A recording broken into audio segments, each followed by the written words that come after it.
Previous ಕ್ಲಾಸಲ್ಲಿ ನಾವು linear data structure ನಾನ್ linear data structures ಬಗ್ಗೆ ನೋಡಿದ್ವಿ. ಜೊತೆಗೆ ಕ್ಲಾಸಿಫಿಕೇಶನ್ ಆಫ್ ಡೇಟಾ ಸ್ಟ್ರಕ್ಚರ್ ಕೂಡ ನೋಡ್ಕೊಂಡಿದ್ವಿ. ನಾವು ಕ್ಲಾಸಿಫಿಕೇಶನ್ ಆಫ್ ಡೇಟಾ ಸ್ಟ್ರಕ್ಚರಲ್ಲಿ linear data structure and non linear data structure ಅಂತ ಕೂಡ ನೋಡಿದ್ವಿ. What is linear data structure? Linear data structures are a kind of data structures that has homogeneous elements, right? Linear data structures are nothing but they are the data structures which have homogeneous elements. Example for linear data structure: stack, queue and linked list ಅಂತ ಹೇಳಿ ಅರ್ಥ ಮಾಡ್ಕೊಂಡಿದ್ವಿ. Stack, queue and linked list ಅಂತ ಹೇಳಿ, right? ಅದೇ ರೀತಿ ನಾನ್ linear data structure ಅಂದರೆ, ನಾನ್ linear data structure is a data structure in which each data item is connected to several other data items ಅಂತ ಹೇಳಿ ಹೇಳ್ಬೋದು. ಹೌದಾ? ಪ್ರತಿಯೊಂದು ಡೇಟಾ ಐಟಮ್ ಕೂಡ ನಾನ್ ಲೀನಿಯರ್ ಡೇಟಾ ಸ್ಟ್ರಕ್ಚರಲ್ಲಿ connected to several other data items. ನೀವು linked list ಮಾಡಬೇಕಾದ್ರೆ ಇದು ಅರ್ಥ ಆಗುತ್ತೆ definition. So example for non linear data structure ಅಂದರೆ we can easily say that trees and graphs that we have understood. So next important concept is, let us understand what are the operations we can perform on linear data structure. Operations on linear data structure.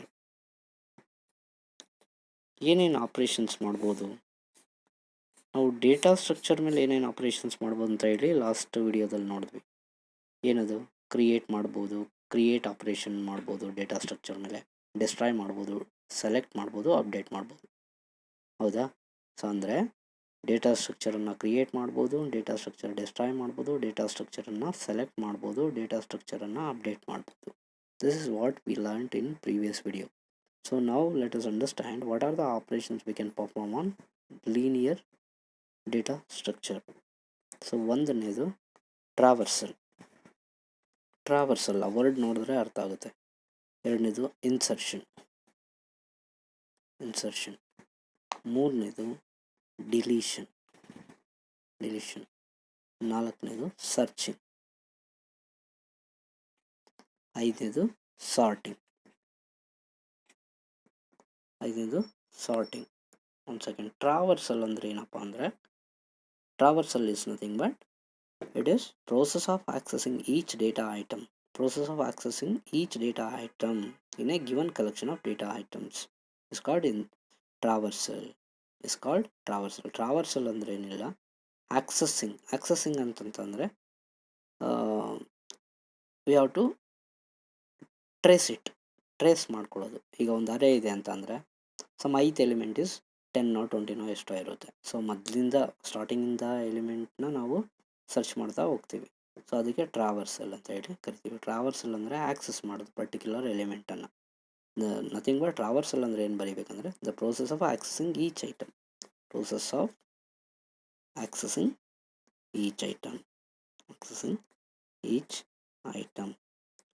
in a given collection of data items. So exactly once at least is called traversal.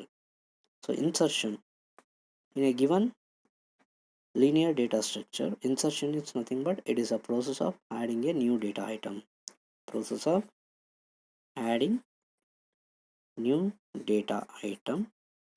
New data item is called insertion. Insertion is nothing but process of adding new data item into the given collection of data items in a linear data structure is called insertion. Deletion operation ಅಂದ್ರೆ ಏನು ಅಂದರೆ, nothing but process of removing an existing data item. Process of removing an existing data item. Okay, an existing data item is called deletion. ಅದೇ ರೀತಿ searching is nothing but the process of finding the location. ಇದೊಂದು 1 ಮಾರ್ಕಿಗೆ ಕೇಳಿದ್ದಾನೆ ಒಂದ್ಸರಿ, what is searching ಅಂತ ಹೇಳಿ. So ಅದನ್ನು it's not a big definition, ಅದೇನು ತುಂಬ ದೊಡ್ಡ ಡೆಫಿನೇಷನ್ ಏನಿಲ್ಲ. ನೀವೇನು ಮಾಡಬೇಕಂದ್ರೆ searching is nothing but process of finding an element. Process of, ಈ ವರ್ಡ್ ನೆನ್ಪಿಟ್ಕೊಂಡ್ರೆ ಸಾಕು, finding the location of element, the location of a data item in the given collection of data items, in the given collection of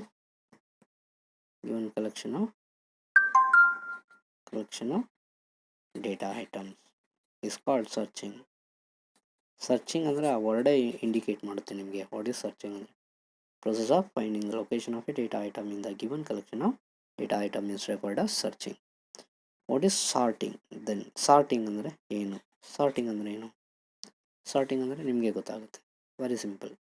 Sorting is nothing but process of arrangement of data items in ascending or descending order is called sorting. Similarly, the next item operation is merging. We can perform on linear data structure. Merging is nothing but process of combining data items of two structures to form a single structure is called merging ಅಂತೀವಿ. Combine ಮಾಡೋದಷ್ಟೇ. Combine ಮಾಡೋದಂದರೆ suppose 2 ಅರೇ ಇದೆ ಅಂದ್ಕೊಳ್ಳಿ, ಅರೇನೋ ಅಥವಾ ಏನೋ ಇದೆ. So ಇದರಲ್ಲೊಂದು 3 elements ಇದೆ, 1 2 3, ಇದರಲ್ಲೊಂದು 3 element ಇದೆ. ಎರಡನ್ನೂ ಸೇರಿಸಿ ಕಂಬೈನ್ ಮಾಡೋದು, ಒಂದು ಮಾಡೋದು, ಈ ರೀತಿ. This is called merging. 1 2 3 5 6 7 ಈ ರೀತಿ ಮಾಡೋದು. This is called merging. Merging is nothing but process of combining the data items of two structures into a single one is called merging. So that finishes your operations on linear data structure. Then let's move on to next important topic. We call it as arrays. What is arrays? What are arrays? Array is nothing but a collection of homogeneous elements. Okay. So in which data elements are stored in a contiguous location. Contiguous location antandre this is also an array. If you look at this, if you name it as A, so this is A is an array which has 6 elements, right? Array nalli 3 types: one dimensional array, two dimensional array, then multi-dimensional array. One dimensional array, two dimensional array, and multi-dimensional array. So what are the features of an array? Array size should be always positive. Array index starts with 0 and ends with n minus 1. N minus 1 is nothing but the size of the array minus 1. If this is the size of the array of size 6, 6 minus 1 5. So ಇದನ್ನು ನಾವು lower bound ಅಂತ ಕರಿತೀವಿ, ಇದನ್ನು upper bound ಅಂತ ಹೇಳಿ ಕರಿತೀವಿ. First ಇಯರಲ್ಲಿ study ಮಾಡಿದ್ದೀವಿ. Array index always starts from 0 and it counts like this: 0 1 2 3 4, right? ಈ ರೀತಿ ಇದನ್ನು ಸಬ್ಸ್ಕ್ರಿಪ್ಟ್ ಅಥವಾ ಇಂಡೆಕ್ಸಸ್ ಅಂತ ಹೇಳಿ ಕರಿತೀವಿ ನಾವು, right?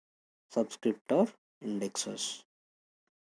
If the array has only one subscript or only one subscript, we call it as, or only one column, we call it as one dimensional array.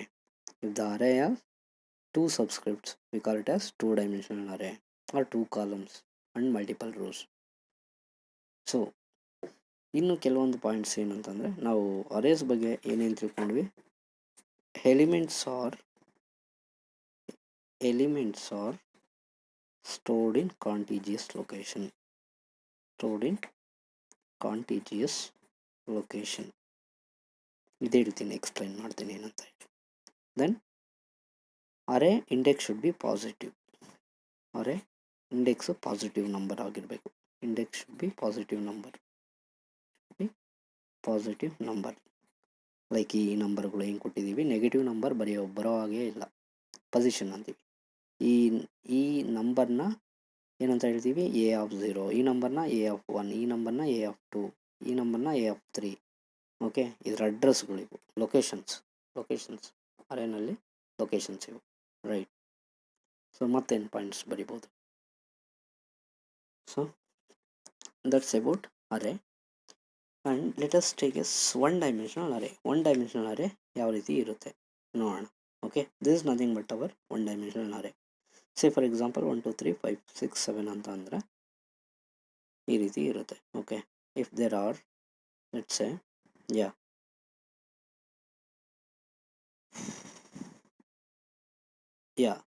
let's say there are 10 20 30 40 and 50. ಈ ಎಲಿಮೆಂಟ್ಗಳನ್ನ ನಾವು ಅರೇನಲ್ಲಿ store ಮಾಡಬೇಕಂದ್ರೆ ಏನಾಗುತ್ತೆ, if you take A as an array or B as an array, okay, 10 will stored in 0th location, 20 will store in 1 location, 30 in 2, 40 in 3, 50 in 4. Okay, if you want to find the size of this array, there is a formula called length is equal to upper bound minus lower bound plus 1. This is the formula to find the size of the array. ನಾನು ಹೇಳ್ಕೊಟ್ಟಿದ್ದೀನಿ already, lower bound ಅಂದರೆ ಯಾವುದು, upper bound ಅಂದರೆ ಯಾವುದು ಅಂತ ಹೇಳಿ. ಇಲ್ಲಿ lower bound upper bound ಯಾವುದು 4 ಇದೆ. Okay, 4 minus lower bound upper bound ಅಂದರೆ 5, ಲೋಯರ್ ಬೌಂಡ್ ಅಂದರೆ 5, 0 plus 1 that is equal to 4 minus 0 plus 1 that is equal to 5. 1 2 3 4 5, there are 5 elements. This is how we can find the size of the array. This is how we can find the size of the array. Okay, similarly there is a formula for finding the address of each element in an array. ಅದಕ್ಕೂ ಮುಂಚೆ look at this. ಇದೊಂದು ಅರೇ ತಗೋಣ, ಒಂದು example ತಗೋಣ. ಒಂದು example ತಗೊಳ್ಳಿ, ಇದೊಂದು array ಅಂದ್ಕೊಳ್ಳಿ. Okay, this is a character array which has NORT. Okay, so ಇದೊಂದು array. Okay, let's a as character array. So ಇಲ್ಲಿ N ಕ್ಯಾರೆಕ್ಟರು ORTH ಸ್ಟೋರ್ ಆಗಿದೆ. ಓಕೆ, ನಮಗೆ ಗೊತ್ತಿದೆ, ಏನು ಗೊತ್ತಿದೆ, ಪ್ರತಿಯೊಂದು ಕ್ಯಾರೆಕ್ಟರು 1 ಬೈಟ್ ಆಫ್ ಡೇಟಾವನ್ನು ಕನ್ಸ್ಯೂಮ್ ಮಾಡುತ್ತೆ, 1 ಬೈಟ್ ಆಫ್ ಮೆಮೊರಿ ಸ್ಪೇಸನ್ನು ಆಕ್ಯುಪೈ ಮಾಡುತ್ತೆ. ಹಾಗಾಗಿ ಅಸ್ಯೂಮ್ ದಟ್ ಮೆಮೊರಿನಲ್ಲಿ ಯಾವುದೇ ಒಂದು ಅರೇ ಹೇಗೆ ಸ್ಟೋರ್ ಆಗುತ್ತೆ ಅಂತ ನಮಗೆ ಗೊತ್ತಾಗಲ್ಲ. ಅದು ನಮಗೆ ಹೇಳಿದ್ದೀನಿ ನಾನು already. Memory address some garbage value ಇರುತ್ತೆ. ನಾವು ಸಪೋಸ್ ಇದೊಂದು 1001 ಅಂದ್ಕೊಳ್ಳೋಣ. 1001 ಇದರ ಅಡ್ರೆಸ್ಸು ಮೆಮೊರಿ ಒಳಗಡೆ, some garbage value. So next ಈ ಕ್ಯಾರೆಕ್ಟರ್ಗೆ 1002, because each character occupies only 1 byte, increase it by 1 byte. 1003, 1004, 1005. So these are the memory addresses of these characters. So what are the locations? Say it could be S of 0, S of 1, S of 2, S of 3, S of 4. These are the locations of this character, right? These are locations of this character. So similarly ನಾವು next ಏನು ಮಾಡೋಣ ಅಂತಂದರೆ, ಈ 1001 ಅಂತ ಏನಿದೆ, ಇದನ್ನು ನಾವು base address ಅಂತ ಹೇಳಿ ಕರಿತೀವಿ. We call it as base address of the array. This is called base address. ಈ ಅರೇನಲ್ಲಿ ಪ್ರತಿಯೊಂದು ಕೂಡ ಸೆಲ್ ಅಂತ ಹೇಳಿ ಕರಿತೀವಿ. Each cell can occupy only one word, right? Only 1 word ಮಾತ್ರ ಆಕ್ಯುಪೈ ಮಾಡುತ್ತೆ. ಸೊ ಸಪೋಸ್ ಇದು ಯಾವುದಿರ್ತೋ ಮೂರನೇ ಎಲಿಮೆಂಟು, ಅದು ನಾನು ಅಡ್ರೆಸ್ ಕಂಡುಹಿಡಬೇಕು, ಮೆಮೊರಿ ಅಡ್ರೆಸ್ ಕಂಡುಹಿಡಬೇಕು. ಸಪೋಸ್ ಮೂರನೇ ಎಲಿಮೆಂಟ್ದು ನಾನು ಮೆಮೊರಿ ಅಡ್ರೆಸ್ ಕಂಡುಹಿಡಬೇಕು. ನಾನು ಹೇಗೆ ಕಂಡುಹಿಡಿಯೋದು? There is a formula called address of any element, like location of, if you want to find the location of any element, the formula is base of A is an array, P is the location, base of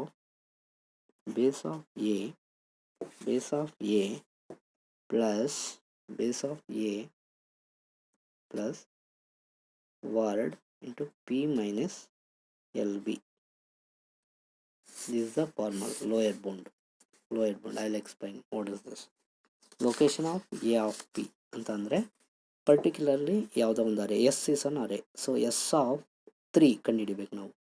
let's say if you want to find the address of S of 3 ಕಂಡುಹಿಡಿಬೇಕಂದ್ರೆ, location ಕಂಡುಹಿಡಿಬೇಕಂದ್ರೆ address ಇದ್ರದ್ದು ಏನು ಮಾಡಬೇಕು, base of S, base of S, base of S plus W is nothing but number of words per cell, words per cell, cell ಅಂದರೆ ಈ ಪ್ರತಿಯೊಂದು ಸೆಲ್ಲನ್ನು cell ಅಂತೀವಿ ನಾವು, okay, into, okay, P is nothing but location, P is nothing but location of the element, ಎಷ್ಟನೇ element ಅಂತ ಹೇಳಿ, 1ನೋ 2ನೋ 3ನೋ ಯಾವ ಎಲಿಮೆಂಟ್ದ ಅಡ್ರೆಸ್ ಅಂತ, P minus, so what is that, L B, lower bound of that array.